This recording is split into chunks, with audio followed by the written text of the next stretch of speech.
So to start today's video off, I did want to mention somebody that actually needs a bit of help. One of the head sound engineers on Fallout 4, Skyrim, and Fallout New Vegas was recently diagnosed with acute myeloid leukemia. This is going to be a pretty serious form of cancer. Right now he is going through the treatment process. This is very expensive, it's very taxing on the body, and basically they set up a GoFundMe to hopefully aid and just kind of support this guy who has created so much great content for us, the community. At the top of the description below, I am going to have the GoFundMe linked if you guys do want to contribute, even if it's $1 or $2. I think that would go a really long way, and it's just something I did want to mention. I personally will be contributing going forward, but without further ado, we are just going to jump straight into Mods Weekly. That'll count as the intro for today's video. The first mod I do want to show you is going to be a pretty big new release. That's going to be the Submersible Power Armor Redux. This is again something that has been anticipated for a while. I've been showing you work in progress images of this armor for months now, and we finally do have it to be downloadable and experience it for ourselves. As you can tell, this armor is very unique and cool looking. One of the most notable aspects of this, outside of it not being really an armor but actually having cloth components to it, is that big tank on the back. It's like a big air tank and all that. It looks really cool. It is much more akin to the big daddies you do see in the BioShock series, but even a little bit cooler is the way you get this armor. Previously you just found the armor on a beach and all that, but now you actually have to go to Rapture. You're going to take the little pod down, and then once there you do see all the glass windows, you see the ocean on the outside, and the location itself again is really quite beautiful. And if that was where this mod ended, it still would be a great mod. It'd still be a mod that a ton of people download, but taking things even a step further, there also is a big sister armor to go along with the power armor. This is a really cool and good looking armor. It definitely has a nice vibe to it, and especially for a lot of people, they don't like using power armor. I fall into that category. I'm not a huge fan of power armor. I find it to be a little bit clunky, especially when playing on survival, where you want to kind of be quicker and agile to try and hopefully dodge some different things. Just like the power armor, the armor itself does look extremely high quality. This is definitely some top-notch work by Sovereign Walrus, and all around this is a very complete mod. It's a really cool location that you go to. It's really cool that there's actually some stuff after the fact. There's some things there that you can pick up and use in settlement mode later. And of course you do have these two awesome pieces of armor to kind of use as a little bit of a memory of that location. And I do just really kind of like the fact that there's a bit of a boss fight to actually get this armor. I think that's cool. It creates like a dungeon atmosphere, and it's something I hope more power armors do in the future. It's something we've been seeing trend towards, which I really like, because it just makes it a better experience to have the mod rather than just to walk up the armor, get in it. You actually have to do something. There's a challenge involved. All around a very good mod, and something that I know a lot of you guys probably already have downloaded, but if you don't, I would definitely recommend checking it out.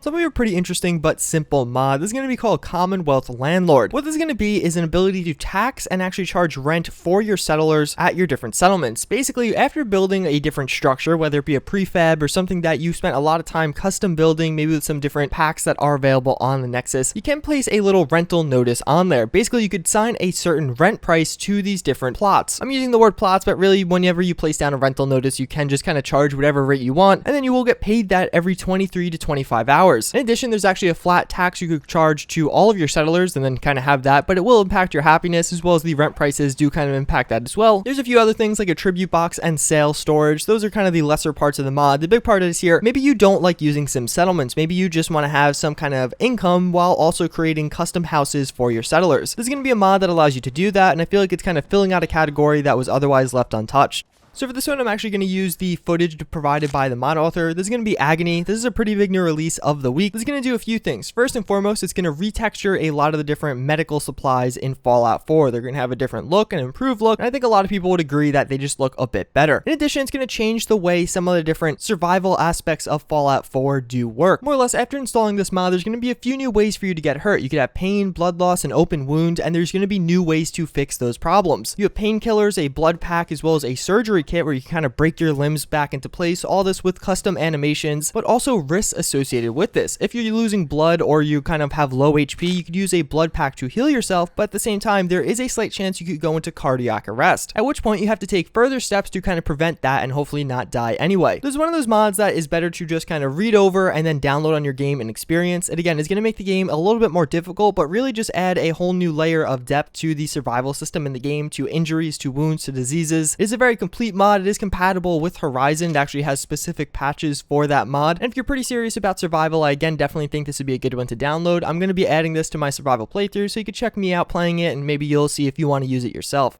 So another really big new release is going to be the 155mm Howitzer M1. What this is going to be is a artillery replacer in Fallout 4. So obviously after doing the Minutemen quest, you can get some artillery to use. This is going to replace that and make it a much more, I guess, appropriate artillery. When you think artillery in your head, you think of something like this, not what we had in vanilla Fallout 4. In addition, from a lore perspective, this kind of makes sense. Divergence occurred after World War II. This was used in World War II, so it doesn't necessarily not fit into Fallout 4. The artillery and custom shells look amazing, but the thing that really is show-stopping about this mod is the custom animations that the artillery does feature. I can watch these things firing all day. I actually watched them fire for like 10-15 minutes while recording this video, but as you can see, it does feature totally custom firing animations. You can see the shells get ejected. You can see the artillery itself kind of have recoil back after each fire. The NPCs operating them don't currently have animations to match, but I believe that is coming in the near future, which is really exciting. I actually think they might have an artillery team mechanic, which again would be really interesting. It's something I personally would love to see. But regardless, this is a huge improvement. It's a just much more interesting artillery. Previously, it was kind of cool in Fallout 4, but it was something that was forgettable. This is definitely more noteworthy. It's going to take up a larger section of your settlement, but be more powerful and cool as a result.